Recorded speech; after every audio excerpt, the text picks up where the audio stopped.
포항에서는 코로나19 확진 환자가 추가로 2명이 발생했습니다. 30대 여성 환자는 3명 기독병원을 방문했는데 병원 일부 시설이 일시 폐쇄됐고 의료진 10여 명이 자가격리 조치됐습니다. 코로나19로 중소상인들이 심각한 경영난을 겪는 가운데 포항에서도 착한 임대료 운동에 동참하는 건물주들이 크게 늘고 있습니다.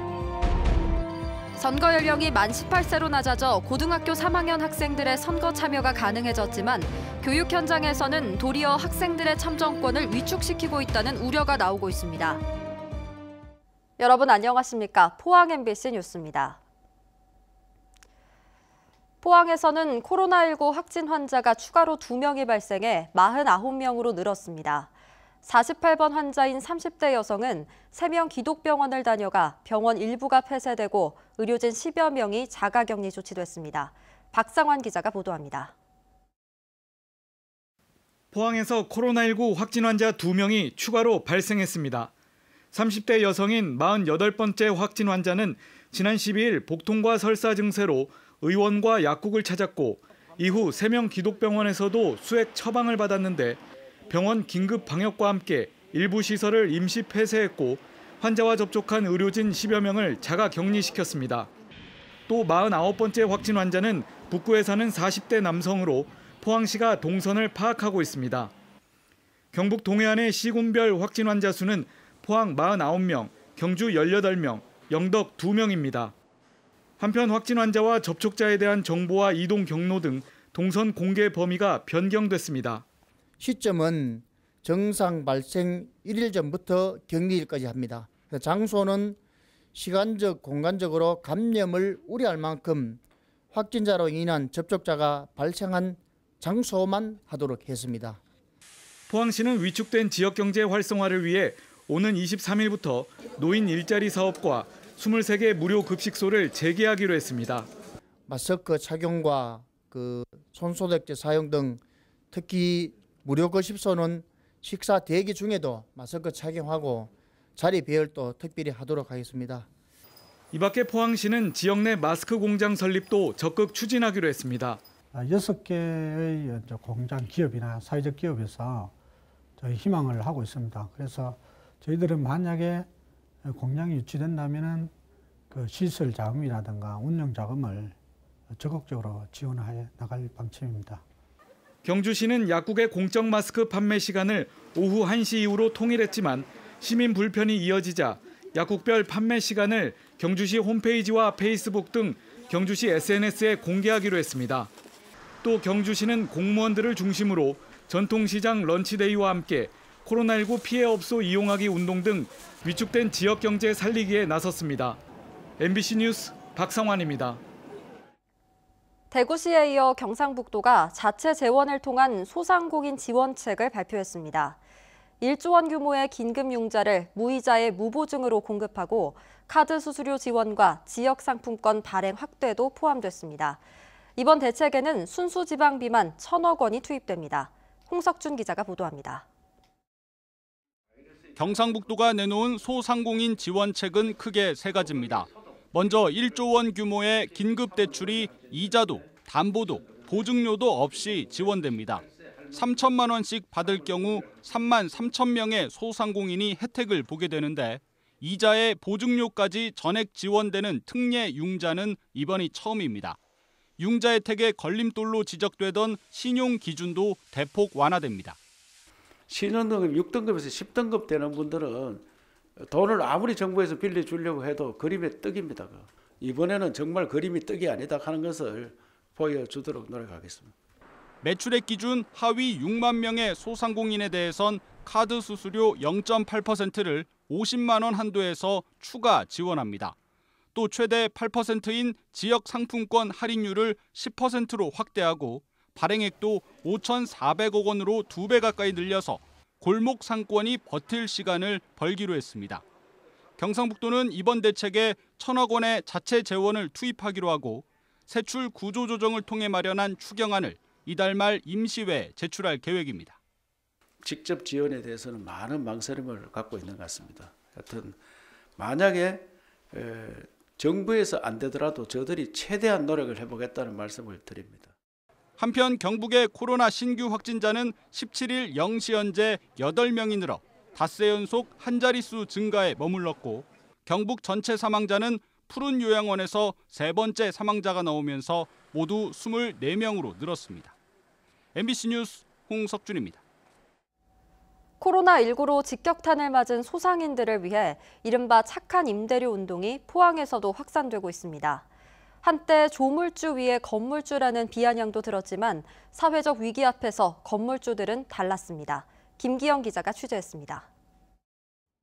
포항시장이 착한 건물주들에게 반려식물을 건넵니다.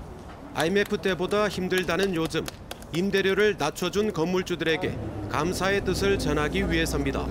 젊은이들로 불야성을 이루던 상대동 쌍사거리마저 폐점한 업소가 나올 정도로 어려운 자영업자들에게 건물주들이 조금이나마 힘을 보태고 있습니다.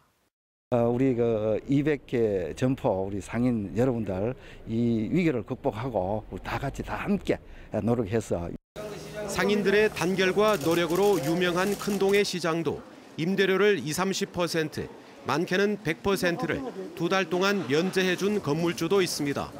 한 상인은 인터뷰 도중 떨리는 목소리로 고마움을 표합니다.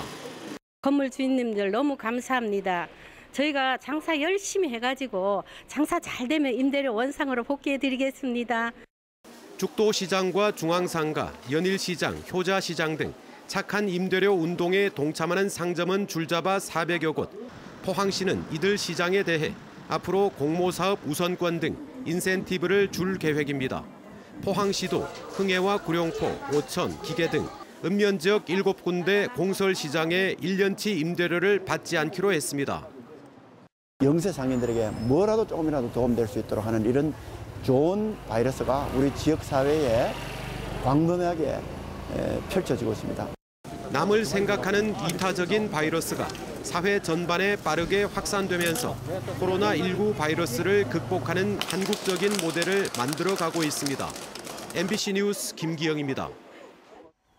각급 학교 개학이 4월로 미뤄지면서 학교 비정규직 노동자들은 방학을 포함해 석 달째 임금을 받지 못하는 상황이 지속됩니다.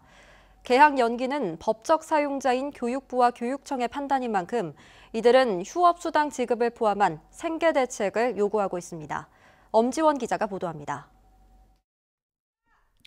급식 조리원과 돌봄 방과후 전담사 등 학교 비정규직 노동자들이 경북교육청 앞에 모였습니다. 이들은 정규 교직원과 달리 개학 연기로 겨울방학을 포함해 석 달째 비정규직만 급여를 받지 못하는 상황에 놓였다며 생계 대책을 요구했습니다. 3개월이라는 세월을 임금 없이 한번 살아보세요. 바이러스도 무섭지만 내가 사랑하는 가족에게 뭐 하나의 뭐를 베풀 수 없는 그런 여건이 되면 카드 돌려막기라는 것도 사실은 이제는 3개월이라서 힘들어요. 이들은 앞서 개학 연기가 법적 사용자인 교육청의 사정에 의해 결정한 것이라며 평균 임금의 70%에 해당하는 휴업수당을 지급할 것을 촉구했지만 교육부가 이를 거부했습니다. 개학 연기, 즉 휴업의 원인이 사업자의 귀책 사유로 볼 수 없는 불가항력적 이유라며 휴업수당의 지급에 법적 의무가 없다는 겁니다. 경북교육청은 대안으로 희망자에 한해 4월 이후에 받는 급여를 최대 120만 원까지 당겨서 지급하는 것을 제안했지만 임금 가불이라는 비판을 받고 있습니다. 생계 대책에 대한 요구가 거세지자 교육부는 오늘 방학 중 근무하지 않는 학교 비정규직 노동자도 오는 23일부터 조기 출근해 학교 방역과 긴급 돌봄 식사 지원 등 대체 업무를 맡겨 임금을 보전해주겠다고 밝혔습니다. MBC 뉴스 엄지연입니다. 21대 총선부터 선거 연령이 만 18세로 하향 조정되면서 고등학교 3학년 학생들도 처음으로 선거에 참여하게 됐습니다. 그런데 학교의 선거 교육이 정치 활동을 보장하고 독려하기보다는 선거법 위반과 금지 행위에만 초점을 맞추고 있어 고3 유권자의 참정권을 제한하고 위축시킨다는 우려가 나오고 있습니다. 장성훈 기자가 보도합니다. 경북교육청이 최근 각급 학교에 발송한 공문입니다. 제목은 선거 관련 학생 권리 보호라고 적고 있지만 정작 선거법 위반과 처벌 과정, 교내 선거운동 제한 등이 강조돼 있습니다. 첨부한 자료에도 해서는 안 될 행위들이 줄줄이 나열돼 있습니다. 현수막과 인쇄물 게시 금지를 비롯해 만 18세라도 생일이 지나지 않으면 선거운동이나 정당 가입이 불가능하며 학생 동아리 차원의 선거활동도 할 수 없다고 적혀 있습니다. 게다가 정당이나 후보자의 공약 등 실질적인 선거 교육은 상대적으로 미흡하다 보니 학생들은 정치 이야기를 꺼내기조차 힘든 분위기입니다. 정치 이야기나 그런 거를 하면 안 좋은 시선을 받는 거는 사실이거든요. 그 선생님들도 약간 하지 말라는 그런 분위기도 있고. 그 학교에서는 그런 걸 안 하다 보니까 관심이 거의 다 없는 것 같아요. 이렇다 보니 학교가 헌법이 보장한 고3 유권자의 참정권을 독려하기보다는 오히려 위축시킨다는 비판이 나옵니다. 권리를 제대로 행사할 수 있게끔 해주는 가이드가 아니라 금지 조항만 나열하는 내용의 공문이라서 제가 청소년 당사자라면 좀 불쾌했을 것 같고. 또 서울과 인천교육청이 정당별 공약 분석 등을 담은 교육 자료집을 제작해 배포하는 것과 달리 경북교육청은 별다른 노력을 하지 않고 있습니다.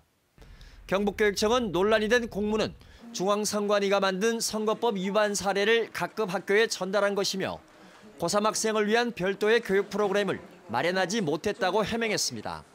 사실 경북 같은 경우에는 준비된 자료는 없고 지금 그 사회과 선생님들 수업하는 것 중에서 선거 관련해서 수업한 게 좀 있어가지고.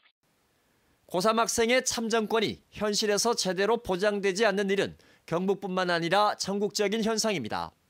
고3 유권자가 등장한 이후에도 학교에선 학칙이 법보다 우선인 병폐가 사라지지 않고 있기 때문입니다. 최근 한 언론사 조사 결과 18살 선거권 부여 이후에도 서울시 고등학교의 80% 이상이 여전히 학칙을 근거로 학생들의 정치 활동을 금지하고 징계하는 걸로 나타났습니다. 또 청소년 인권단체가 진행한 온라인 설문조사에선 청소년의 92%가 학교에서 정치와 선거에 관한 구체적인 교육을 해야 한다고 응답하기도 했습니다. 학생들이 올바른 정책 입장, 자신의 정치적 입장을 가질 수 있게 교육할 수 있는 자질이 일단 좀 부족한 것 같고, 법 제도 변화에 따른 어떤 학교 내부적 변화가 이루어지지 않는 것이 사실이라고 판단돼서. 이런데도 전국 대다수 학교들은 교육부의 요청에도 불구하고 정치활동 금지 학칙을 개정하지 않고 있어 고3 유권자의 참정권을 단순한 투표권 행사로 여긴다는 지적도 나옵니다. 모든 것이 학교의 통제 아래에 있고 학교장의 통제 아래에 있는 학생 생활 규정을 그대로 두고 투표만 해라라고 하는 것은 전혀 민주적인 게 아니죠. 이번 총선부터 선거권이 보장되는 고3 유권자는 전국적으로 14만여 명, 경북 지역은 7,600여 명에 이릅니다. MBC 뉴스 장성훈입니다. 대구지법 포항지원은 지난해 포항제철소의 부두하역기에서 발생한 산재 사망 사고와 관련해 기기를 부주의하게 작동시킨 혐의로 기소된 포스코 인턴 사원 29살 A씨에 대해 금고 8개월에 집행유예 2년을 선고했습니다. 재판부는 판결문을 통해 인턴 사원이 하역기 조종을 감행하다 선배 직원을 사망에 이르게 한 사건으로 피해 결과가 무거운 점을 감안해 금고형을 선택했으며 잘못을 깊이 뉘우치고 있는 점 등을 참작해 양형을 결정했다고 밝혔습니다. A씨는 지난해 2월 포스코 부두 하역기 운전실에서 하역기를 부주의하게 작동시켜 점검 작업을 하던 50대 직원을 몸에 끼어 숨지게 한 혐의로 기소됐습니다.